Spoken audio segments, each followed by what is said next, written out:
दोस्तों, automotive scrappage policy, Hindi में कहें तो वाहन कबाड़ नीति, इसको लेकर दो बड़े प्रोग्राम हाल ही में हुए हैं, बीते दिनों हुए हैं। एक तो खुद प्रधानमंत्री श्री नरेंद्र मोदी जी और दूसरा ट्रांसपोर्ट मंत्री श्री नितिन गडकरी जी के द्वारा ये दोनों प्रोग्राम किए गए हैं। इसको लेकर बहुत सारी खबरें अखबारों में छपी हैं और इसको लेकर काफ़ी सारे सवाल ट्रांसपोर्ट टीवी से भी लोग पूछ रहे हैं। तो उन सवालों के जवाब मैं देने की इस वीडियो में कोशिश करूंगा और ये भी बताऊंगा कि ये जो दो प्रोग्राम हुए हैं इनका मकसद क्या था, इसके अंदर क्या निकल कर आया, और सबसे बड़ा एक सवाल का जवाब देने की मैं कोशिश करूंगा जो लगातार हमसे पूछा जा रहा है कि जो दिल्ली एनसीआर में गाड़ियां हैं 10 साल पुरानी डीजल वाहन और 15 साल पुराने पेट्रोल वाहन, क्या उनके ऊपर भी कोई असर उस पॉलिसी के ऊपर, उस रूलिंग के ऊपर होने वाला है इस नई कबाड़ नीति का या नहीं?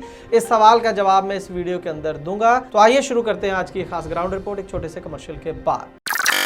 दोस्तों, अगर आपकी गाड़ी का बीमा खत्म हो चुका है और नए बीमे के लिए इंस्पेक्शन की जरूरत है तो ट्रांसपोर्ट मॉल को संपर्क करें। खर्चा तो कम होगा ही, देश के किसी भी कोने में आपकी गाड़ी हो, हमारा सर्वेयर वहां पर पहुंच जाएगा। इसीलिए मैं कहता हूं कि गाड़ी का बीमा सिर्फ और सिर्फ ट्रांसपोर्ट मॉल के प्लेटफॉर्म से 90-831 पर अभी अपनी गाड़ियों के नंबर व्हाट्सएप करें। ट्रांसपोर्ट टीवी पर आपका स्वागत है दोस्तों, मैं हूं मनिंदर सिंह और आप देख रहे हैं ग्राउंड रिपोर्ट। 13 अगस्त 2021 को प्रधानमंत्री नरेंद्र मोदी जी द्वारा नेशनल ऑटोमोबाइल स्क्रैपेज पॉलिसी को लेकर एक इन्वेस्टर समिट किया गया है गुजरात के अंदर। इसका मकसद ये था कि जो वाहनों को कबाड़ किया जाएगा, जो सरकार की उम्मीद है कि लाखों जो वाहन हैं वो कबाड़ नीति के तहत आएंगे, तो उनको कबाड़ करने का इंफ्रास्ट्रक्चर भी बनाना पड़ेगा। बड़े बड़े ऐसे उद्योग स्थापित करने पड़ेंगे, स्क्रैपेज सेंटर बनाने पड़ेंगे जहां पर वाहनों को कबाड़ किया जाएगा। ऐसे कुछ सेंटर ऑलरेडी बन चुके हैं। महिंद्रा का एक प्रोजेक्ट है जिसके बारे में हमने आपको एक बार बताया था, लेकिन सरकार को बहुत सारे और सेंटर्स चाहिए जहां पर देश भर की जो कबाड़ नीति के तहत गाड़ियां आएंगी उनको कबाड़ वहां पर किया जा सके, इस तरीके से किया जा सके कि पोल्यूशन ना हो, उनमें से जो कुछ काम की चीज़ें निकल सकती हैं उन्हें अच्छे तरीके से निकाला जाए और इन्वेस्टमेंट आए, इसके अंदर निवेश हो। ये सरकार का पर्पज़ है और इस बात को लेकर प्रधानमंत्री का ये प्रोग्राम आयोजित किया गया और 6 वहाँ पर MOU पर हस्ताक्षर हुए हैं। इसके बाद 17 अगस्त को ट्रांसपोर्ट मंत्री श्री नितिन गडकरी की एक प्रेस कॉन्फ्रेंस हुई उनके रेजिडेंस पर, जिसके अंदर भी विषय जो था वो वॉलंटरी व्हीकल स्क्रैपेज पॉलिसी ही था। तो इस पॉलिसी को लेकर कई सारी चीजें उन्होंने बताई नहीं और कई सवालों के जवाब दिए, जिसमें से कुछ जो इंपॉर्टेंट पॉइंट है उस पर हम बात करेंगे। दोस्तों, मैं आपको याद दिला दूं, अगर आप ट्रांसपोर्ट टीवी के रेगुलर व्यूअर हैं तो व्हीकल स्क्रैपेज पॉलिसी के ऊपर हम कई वीडियो कर चुके हैं, कई बार इसके ऊपर हम चर्चा कर चुके हैं कि क्या क्या नियम आ चुके हैं। आप स्क्रीन पर देख रहे हैं इस समय और इन तमाम वीडियोस के लिंक डिस्क्रिप्शन बॉक्स में है, अगर आपने नहीं देखे हैं तो आप देख सकते हैं। यहाँ पर यह भी बता दूं कि अभी और कुछ नोटिफिकेशंस आनी है, अभी कुछ और नियम तय होने हैं। जब वो सब आ जाएंगे उसके बाद एक डिटेल वीडियो बनाएंगे आपके लिए, जिसमें स्क्रैपेज पॉलिसी, कबाड़ नीति जो है इसको पूरी डिटेल में आपको तफसील में समझाएंगे। लेकिन फिलहाल आज के इस वीडियो में मैं आपको मोटा मोटा इस पॉलिसी के बारे में बताऊंगा और सबसे बड़ा जो सवाल है NCR वाला, उसका भी जवाब दूंगा वीडियो के अंत में। उससे पहले मैं आपको बता दूं दोस्तों कि इस पॉलिसी का नाम है वॉलंटरी व्हीकल स्क्रैपेज पॉलिसी। इसके अंदर जो पहला शब्द लगाया गया है वो है वॉलंटरी, वो मैंडेटरी नहीं है, यानी कि कंपलसरी नहीं है। वॉलंटरी यानी आप अपनी मर्जी से स्क्रैप कराएंगे अपने वाहन को, आपकी कोई जोर जबरदस्ती नहीं है। एक तो ये समझने वाली बात है, लेकिन ये इसका एक बड़ा एस्पेक्ट है, इसमें कोई दो राय नहीं, लेकिन एक कंपलसरी एस्पेक्ट भी है, चाहे इसके नाम में नहीं है। असल में मोटे तौर पर जो मंत्रालय है, जो सरकार है, वो क्या कह रही है, वो ये कह रही है, ध्यान से सुनिएगा, कि अगर आपका वाहन फिटनेस टेस्ट पास नहीं कर पा रहा है, यानी कि वो सड़क पर चलने के लिए फिट नहीं है, तो आपको फिर उस वाहन को स्क्रैप करवाना ही होगा। ये वाला पार्ट तो है, देखिए, कंपलसरी। अब यहाँ पर सवाल उठता है कि व्हीकल फिटनेस टेस्ट कौन सा? एक तो है मैनुअल, जो सालों से, दशकों से चलता आ रहा है। MVI आता है आपका, मोटर व्हीकल इंस्पेक्टर, और कुछ कागज देखता है, गाड़ी दूर से देखता है, कभी बीच में चढ़ के और साइन करता है, पैसे ले दे के, जो भी फीस या दूसरे लेके गाड़ी की फिटनेस सर्टिफिकेट दे देता है। एक तो वो है। उस तरीके से आपको कभी भी कंपेल नहीं किया जा सकता इस पॉलिसी के तहत कि गाड़ी को स्क्रैप कराओ भाई। सिर्फ उस केस में किया जा सकता है जहां पर गाड़ी की फिटनेस ऑटोमेटिक टेस्टिंग स्टेशंस के अंदर की जा रही है। ऑटोमेटिक टेस्टिंग स्टेशन के अंदर अगर गाड़ी, एक पूरा प्रोसीजर बना है, मैं फिर कभी उसको डिटेल में बताऊंगा, उसके अंदर 3 स्टेप्स हैं। अगर तीनों स्टेप में आप फेल हो जाती है आपकी गाड़ी, तो उस केस के अंदर आपको गाड़ी स्क्रैप करानी होगी। चाहे गाड़ी 15 साल पुरानी है, 10 साल पुरानी है, चाहे 5 साल पुरानी क्यों ना हो, तो आपको करानी पड़ेगी। लेकिन अब दिक्कत ये है सरकार के लिए कि देश के अंदर ये जो ATS हैं, ऑटोमेटिक टेस्टिंग स्टेशंस हैं, ये बेहद कम है। जो हमें जानकारी मिली है, जो इस प्रेस कॉन्फ्रेंस में जानकारी मिली, उसके हिसाब से अभी तक सिर्फ 7 हैं। बहुत बड़ा देश है, 7 हैं सिर्फ, और 26 सैंक्शन हो चुके हैं। चलिए मान लेते हैं 26 बहुत जल्दी बन जाएंगे, और टोटल टारगेट जो है वो 450 से 500 ATS बनाने का है। आप एक बात मेरे से ज़्यादा अच्छे से जानते हैं कि एक ज़िले में एक MVI होता है, और उससे अपने ज़िले की ही गाड़ियां, जबकि मैनुअली करना होता है, कुछ करते भी नहीं है ज़्यादातर, तब भी लोगों की लाइन लगी रहती है, परेशानी होती है टेस्टिंग कराने में। ATS के अंदर तो पूरा पूरा दिन लग जाता है गाड़ी को, कई कई घंटे लग जाते हैं गाड़ी को, और फिर भी पहली बार में कई बार नहीं होती है तो दोबारा आना पड़ता है।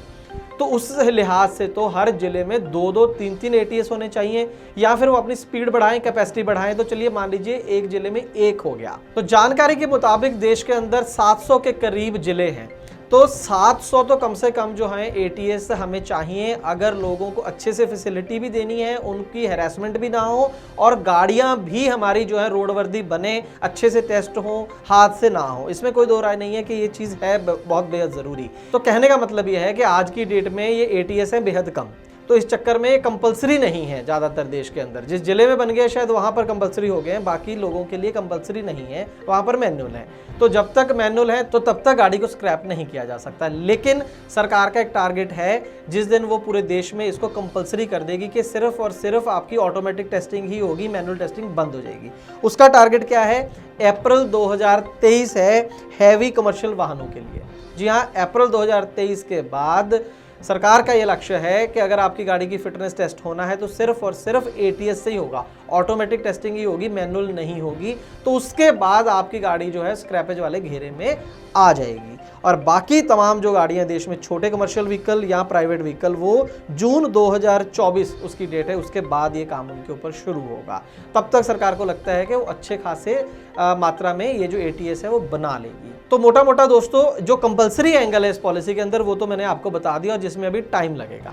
अब आया वॉलंटरी वाला पार्ट, कि अब खुद कहें कि भाई मेरी गाड़ी को स्क्रैप कर दो यार। उसके 2 पहलू हैं। इंग्लिश में कहते हैं स्टिक एंड कैरेट पॉलिसी, डंडा और गाजर। मतलब क्या है? एक तो डंडा है, डंडा किस तरीके से कि जो जैसे ही गाड़ी आपकी 15 साल पुरानी हो जाएगी तो आपके खर्चे बढ़ा दिए जाएंगे। एक तो गाड़ी वैसे ही मेंटेनेंस मांगने लगती है पुरानी गाड़ियां, एक क्या है कि री रजिस्ट्रेशन के जो खर्चे हैं वो बढ़ जाएंगे, दोबारा रजिस्टर कराने के। फिटनेस साल में कमर्शियल गाड़ी की 2 बार, इसके बारे में हम जानकारी दे चुके हैं, तो फिटनेस का खर्चा आपका डबल हो गया।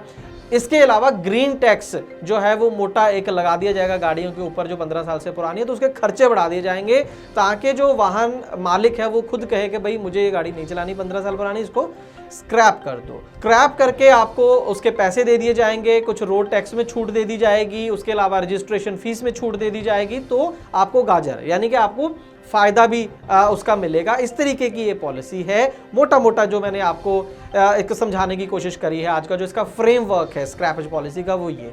और जिसकी क्लैरिटी हुई है, जो गडकरी साहब ने प्रेस कॉन्फ्रेंस करी है, उसी से ये बातें थोड़ी और क्लियर हुई हैं। कुछ नोटिफिकेशंस पहले आ चुकी हैं। मैंने जैसे शुरू में कहा कि और ज़्यादा डिटेल इसकी आनी बाकी है, जैसे जैसे आती रहेगी ट्रांसपोर्ट रिव्यूअर बताएंगे, और जब पूरी आ जाएगी तो एक पूरा वीडियो इस मुद्दे पर आपके लिए बनाएंगे। अब आप जाते हैं जो शुरू में सवाल मैंने उठाया था, जो आप लोगों ने उठाया था असल में, कि अगर बात फिटनेस की है तो क्या जैसे मुंबई के अंदर 8 साल से पुरानी गाड़ियां नहीं जा सकती हैं डीजल कमर्शियल वाली, और जिस तरीके से दिल्ली NCR के अंदर 10 साल से पुरानी डीजल और 15 साल से पुरानी पेट्रोल गाड़ियां नहीं जा सकती हैं, तो क्या अब वो नहीं रहेगा वो नियम?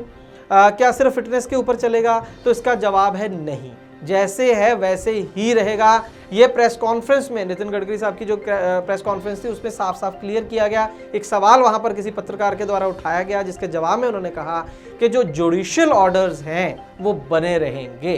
नहीं, इसमें पहले आपने दिल्ली के बारे में कहा, तो एक जुडिशियल ऑर्डर है यहाँ नेशनल ग्रीन्स ट्रिब्यूनल का, तो वो 10 साल और 15 साल का है, तो वो तो रहेगा ही। ये पॉलिसी किसी भी तरीके से जो अदालत के फैसले हैं उनको नलीफाई या उसको कॉन्ट्राडिक्ट नहीं करेगी। वो अपनी जगह बने रहेंगे। बाकी देश में जहां पर कोई ऐसा ऑर्डर नहीं है वहां पर ये वाली पॉलिसी जो है वो लागू हो जाएगी। तो दोस्तों, मैं उम्मीद करता हूं कि स्क्रैपेज पॉलिसी को लेकर आपके कुछ और डाउट जो हैं वो क्लियर हुए होंगे, आपको कुछ जानकारी और मिली होगी जो आपके लिए लाभकारी साबित होगी। अगर ऐसा है तो इस वीडियो को ज़्यादा से ज़्यादा शेयर करें। और ट्रांसपोर्ट टीवी दोस्तों अब मोबाइल ऐप पर आने वाला है, जहां पर आपको ट्रांसपोर्ट जगत की 3 गुना खबरें मिला करेंगी। बहुत जल्द आ रही है ये मोबाइल ऐप। डिस्क्रिप्शन बॉक्स में एक लिंक दिया है, अगर आप उस फॉर्म को भर देंगे तो सबसे पहले आपको संदेश मिल जाएगा जैसे ही ऐप लॉन्च होगी, और आप जीत सकते हैं कई इनाम। ट्रांसपोर्ट टीवी देखने के लिए बहुत बहुत शुक्रिया। दोस्तों, गाड़ी का बीमा करवाने के लिए आपको एक गली में 2 एजेंट मिल जाएंगे, लेकिन बात होती है सही पॉलिसी और सही प्रीमियम की। ट्रांसपोर्ट टीवी पर हमें हर रोज ढेरों ऐसे केस मिलते हैं जहां पर एक एजेंट ने सस्ती पॉलिसी के नाम पर गाड़ी मालिक के साथ फ्रॉड किया है, लेकिन इसके बारे में पता चलता है क्लेम के समय, और अगर क्लेम की नौबत ना आए तो पता भी नहीं चलता। इसीलिए दोस्तों, ट्रांसपोर्ट टीवी लाया है ट्रांसपोर्ट मॉल, जो गाड़ियों का बीमा करवाने के लिए सबसे सही जगह है। तो बीमा के लिए व्हाट्सएप करें अपनी गाड़ियों के नंबर 90-831 90-831 पर। आप भरोसा कर सकते हैं हम पर। ट्रांसपोर्ट टीवी को YouTube पर अभी करें सब्सक्राइब और दबाएं बेल आइकन। Facebook पर लाइक करें हमारा पेज और Twitter पर भी करें फॉलो। ट्रांसपोर्ट टीवी, जानकारी लाभकारी।